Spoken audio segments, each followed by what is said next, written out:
नमस्कार शेतकरी मित्रांनो, शेती एक शेती या आपल्या लाडक्या आणि हक्काच्या चॅनलवरती आपल्या सगळ्यांचं मनपूर्वक स्वागत.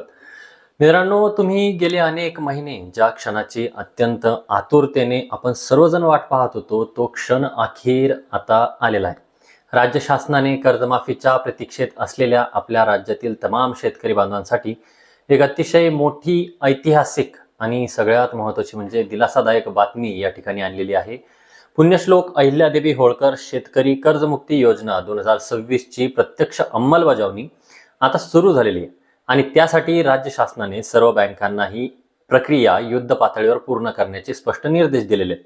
पण मित्रांनो, ही कर्जमाफी 30 जून 2026 पूर्वी कशी पूर्ण होणार, यासाठी शासनाने कोणत्या नवीन मार्गदर्शक सूचना जारी केलेल्या आहेत आणि सर्वात महत्त्वाचं म्हणजे याचा लाभ आपल्या सगळ्यांना नेमका कसा मिळणार, हे आपण या आजच्या व्हिडिओच्या माध्यमातून पाहणार आहोत. त्याकरता व्हिडिओला शेवटपर्यंत नक्की बघा. त्यामध्ये अर्धी अधुरी माहिती न घेता व्हिडिओला शेवटपर्यंत बघा, जेणेकरून तुमचे कोणतेही नुकसान त्या ठिकाणी होणार नाही.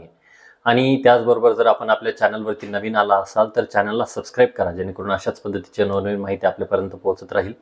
मित्रांनो, आपल्याला माहितीच आहे की मुख्यमंत्री आणि कृषी मंत्र्यांच्या माध्यमातून शासनाने 30 जून 2026 पूर्वी राज्यातील शेतकऱ्यांची कर्जमाफी केली जाईल असे स्पष्ट आश्वासन दिलेलं होतं. मात्र वेळ कमी शिल्लक असल्याने अनेक शेतकऱ्यांच्या मनात शंका या ठिकाणी मोठ्या प्रमाणात निर्माण व्हायला लागल्या होत्या, रोष निर्माण झालेला होता. कारण जोपर्यंत जुने कर्ज माफ होत नाही तोपर्यंत नवीन पीक कर्ज उपलब्ध होणार नाही, हे वास्तव आहे. याच मुद्द्यावरून अनेक आंदोलनेही झाली आणि कर्जमाफीची प्रक्रिया बदलण्याची मागणी जोराशोराने त्या ठिकाणी धरू लागली होती. या सर्वांची दखल घेत आता सहकार विभागाने एक मोठा निर्णय त्या ठिकाणी घेतला. राज्यातील सर्व व्यापारी बँका, खाजगी बँका, राष्ट्रीयकृत बँका आणि सहकारी बँकांना काही अत्यंत महत्त्वाच्या मार्गदर्शक सूचना, ज्याला SOPs असं म्हटलं जातं, निर्गमित करण्यात आलेल्या आहेत. याचा अर्थ असा, केवळ कागदी घोडे न चालवता प्रत्यक्ष कामाला या ठिकाणी सुरुवात झालेली आहे. आता बँका या प्रक्रियेत नक्की काय आणि कशी भूमिका बजावणार आहेत ते आपण एकदा नीट समजून घेऊया. शेतकऱ्यांच्या कर्जमाफीची प्रक्रिया जलद आणि विना अडथळा पार पाडण्यासाठी प्रत्येक जिल्ह्यामध्ये जे काही आहे तर 2 समन्वयकांची, ज्याला कोऑर्डिनेटर्स इंग्लिशमध्ये आपण म्हणू शकतो, विशेष नेमणूक करण्याचे निर्देश बँकांना देण्यात आलेले आहेत. आता यातील एक समन्वयाकडे काय असणार तर IT पोर्टलच्या तांत्रिक कामांची जबाबदारी असेल, तर दुसऱ्या समन्वयकाकडे शेतकऱ्यांचा सर्व डाटा अचूकपणे पोर्टलवरती अपलोड करण्याची आणि इतर महत्त्वाच्या प्रशासकीय कामं पार पाडण्याची जबाबदारी असणार आहे.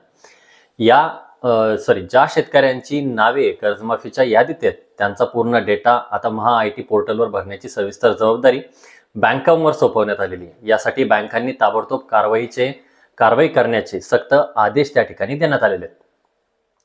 मित्रांनो, हा भाग अत्यंत काळजीपूर्वक समजून घ्या. ही प्रक्रिया राबवत असताना बँकांच्या माध्यमातून आता प्रामुख्याने 2 वेगवेगळ्या याद्या त्या ठिकाणी तयार करण्यात येणार आहेत. त्यापैकी जर पहिली यादी बघायची झाली तर त्यामध्ये ज्या शेतकऱ्यांचा आधार कार्ड आणि ॲग्रीस्टॅक ID, ज्याला आपण फार्मर ID म्हणतो, या IDचा डेटा बँकेकडे उपलब्ध नाही. आणि दुसरी यादी म्हणजे ज्या शेतकऱ्यांचा आधार लिंक नाही किंवा फार्मर IDचा डेटाच त्या ठिकाणी उपलब्ध नाही आहे. ज्या शेतकऱ्यांची माहिती अपूर्ण आहे किंवा जे शेतकरी मयत झालेले आहेत आणि त्यांच्या वारसांची नोंद नाही, अशा शेतकऱ्यांच्या याद्या बँकांद्वारे गावोगावी, चावडीवरती आणि ग्रामपंचायतींमध्ये प्रसिद्ध केल्या जाणार आहेत. त्यानंतर या शेतकऱ्यांची आवश्यक कागदपत्रे गोळा करणे आणि त्याचबरोबर त्यांचा जो काही आहे तर तो ॲग्रीस्टॅक फार्मर ID त्या ठिकाणी जनरेट करून घेणे, या पुढील प्रक्रिया पूर्ण केल्या जाणार आहेत. आता याच्यामध्ये जर बघायचं झालं तर ज्या शेतकऱ्यांचा आधार आणि सर्व डेटा पूर्णपणे अपडेट आहे तो डेटा पोर्टलवरती डायरेक्टली अपलोड केला जाणार आहे.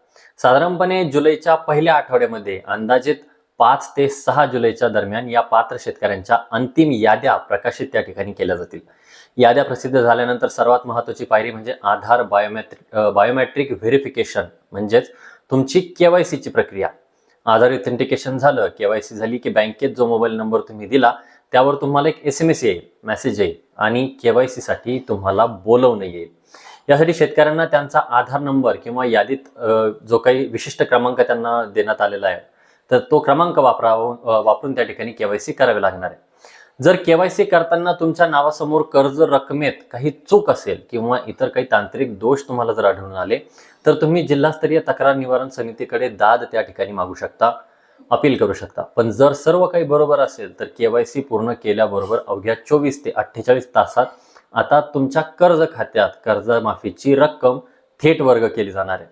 आता रक्कम जमा झाल्यानंतर शासनाकडून तुम्हाला कर्जमुक्तीचे अधिकृत प्रमाणपत्र, एक सर्टिफिकेट त्या ठिकाणी दिलं जाईल.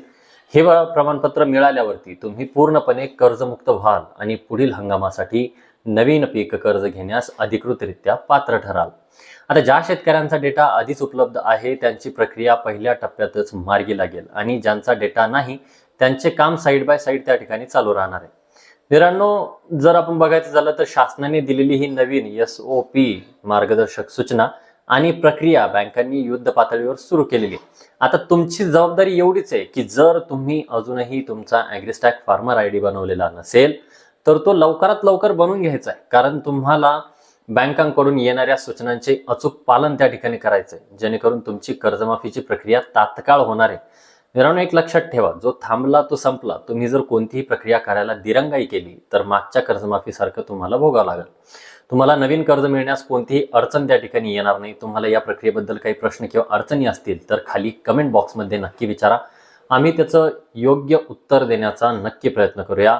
हा व्हिडिओ आपल्या इतर शेतकरी बांधवांच्या ग्रुपवरती किंवा व्हॉट्सअपवरती जास्तीत जास्त शेअर करा, जेणेकरून त्यांचीही काही चूक किंवा त्यांचं नुकसान त्या ठिकाणी होणार नाही. अशा अत्यंत महत्त्वाच्या आणि खात्रीशीर शेतीविषयक माहितीसाठी आपल्या शेती एक शेती चॅनलला सबस्क्राईब करायला विसरू नका आणि बेल आयकॉनला दाबायला विसरू नका. भेटूया पुन्हा एकदा अशाच एका नवीन आणि महत्त्वपूर्ण माहितीसोबत. तोपर्यंत धन्यवाद मित्रांनो.